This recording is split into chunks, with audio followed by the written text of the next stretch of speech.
Assalamualaikum warahmatullahi wabarakatuh.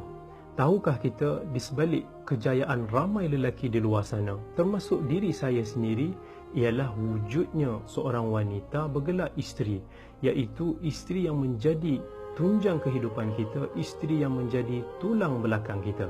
Yang mana jika kita mempunyai isteri sedemikian, seharusnya kita bersyukur kepada Allah Azza wa Jal.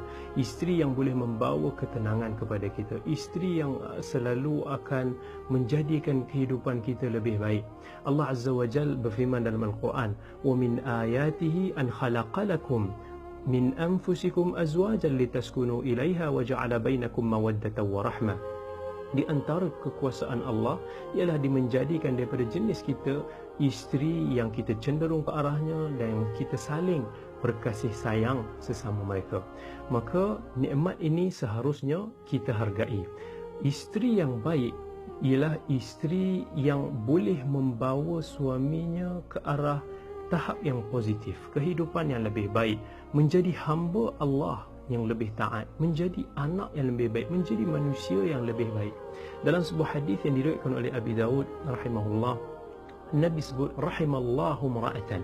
Allah merahmati isteri yang mana dia bangun malam untuk qiyamul lail, kemudian dia bersalat dan dia cuba bangunkan suaminya bersama untuk nak merebut ganjaran Allah yang besar itu.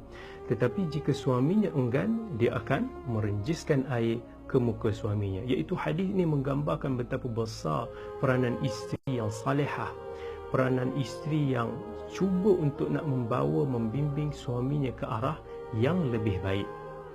Dan alhamdulillah Allah kurniakan saya isteri yang sedemikian.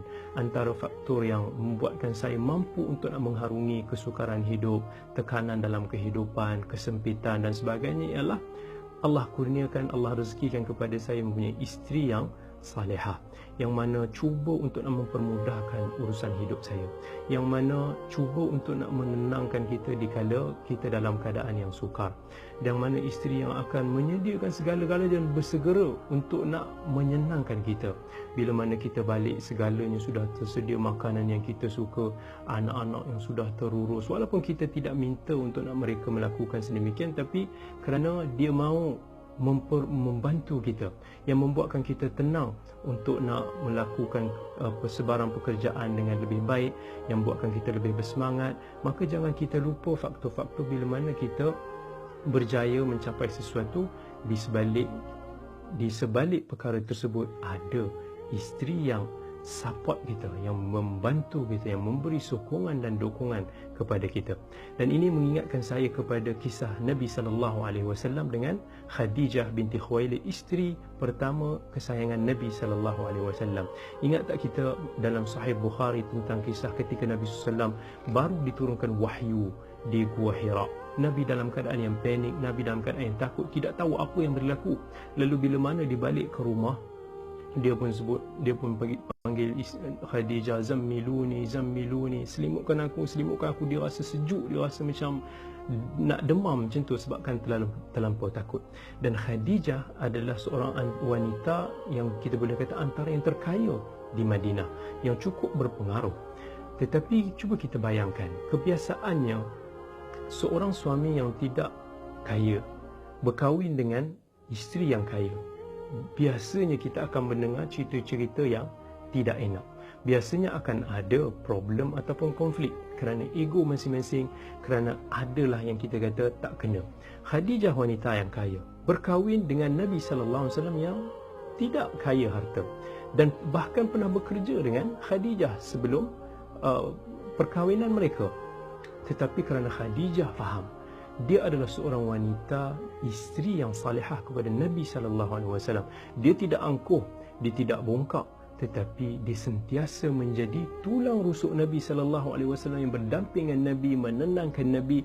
Sebab itu bila Nabi SAW balik dalam keadaan yang ketakutan, dia selimutkan Nabi SAW, dia peluk Nabi, dia belai Nabi, dan kemudian ditenangkan Nabi. Dia kata, demi Allah, sesungguhnya Allah tidak akan membuatkan kamu sedih ataupun runsing. Kemudian Khadijah pun pujuk Nabi, disebut kebaikan-kebaikan Nabi. Dia kata sesungguhnya kamu seorang yang baik, kamu seorang yang mulia, yang selalu bantu orang, yang selalu bagi fakir miskin makan, seorang yang selalu muliakan tetamu, seorang yang selalu membantu orang yang zalim, selalu sekian. Siapa yang nak aniaya kamu? Demi Allah, Allah tidak akan buatkan kamu dalam kesedihan. Tengok macam mana peranan Khadijah dalam membantu Nabi, menenangkan Nabi. Sebab itu Nabi SAW, walaupun Khadijah telah meninggal lebih awal sebelum baginda berhijrah ke Madinah, sampai ke tahap Islam sudah berkembang ke seluruh pelosok tanah Arab, Nabi SAW masih lagi terkenalkan Khadijah, kerana insan yang menjadi pemangkin hidup Nabi, yang habiskan hartanya, yang beriman dengan Nabi SAW dikala manusia ramai yang berkufur kepada Nabi, yang membenarkan kata-kata Nabi dikala ramai manusia mendustakan Nabi SAW, yang sanggup menghabiskan hartanya fisabilillah membantu perjuangan Nabi SAW dikala orang Quraisy masa itu boikot Nabi SAW.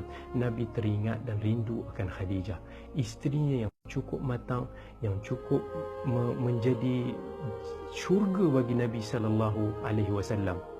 Maka jika kita mempunyai isteri sedemikian, kita jagalah mereka, kita pergaulilah mereka dengan baik sesuai dengan firman Allah Azza wa Jal, wa'ashiruhunna bil ma'ruf. Dan ini akan membuatkan mereka gembira dan membuatkan diri kita sendiri gembira, dan seterusnya kita akan merasakan rumah kita bagaikan syurga di dunia. Bagi suami di luar sana, hargailah, syukurilah nikmat yang Allah kurniakan ini jika anda semua mempunyai isteri sedemikian.